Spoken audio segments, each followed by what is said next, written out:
Chiwenga shocked by death of key military ally. Sanapinda mashoko atona kuti aiwa vipi Chiwenga aiwa voshokeka aiwa nema-allies avo aiwa aringotsakatika ndoti wasubscribe like on the bell icon. Tipina panapa Hinduism emubulani pamchinzi.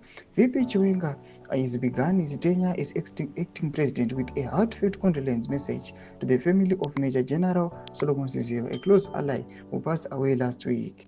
However, whispers of doubt regarding the true cause of death have circulated within Chiwenga's camp, deepening skepticism about a disturbing trend. Chiwenga's statement celebrated Siziva's significant contributions from saving the Freedom Camp attacks to serving in Mozambique and to the Democratic Republic of Congo, as well as his diplomatic role in Botswana's military attack.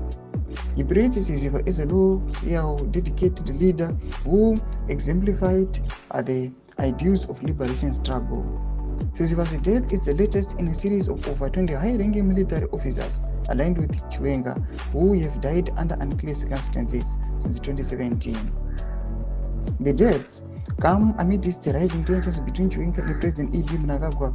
Insiders suggest that the deaths could be part of a systematic pact designed to weaken Chiwenga's power base, undermining a fragile post-2017 coup agreement. Thomas Kwanumura tukunaona achiti aiwa panguva ino VP aiwa vachiluza ma-allies avo aiwa havasi kufara nazvo vanyatsokuona kuti aiwa this Siziva uyo aiwa aiwa pasi vanyatsokuona kuti aiwa unclear circumstances ekufa kwake anozoratidza kuti aiwa ari kujoina vamwe aiwa vakungofa during this post-2017 coup. Tudze mafungiro emo tudii pamusoro pechiitiko ichi. Kune comment section yedu, so subscribe or like, turn on the bell.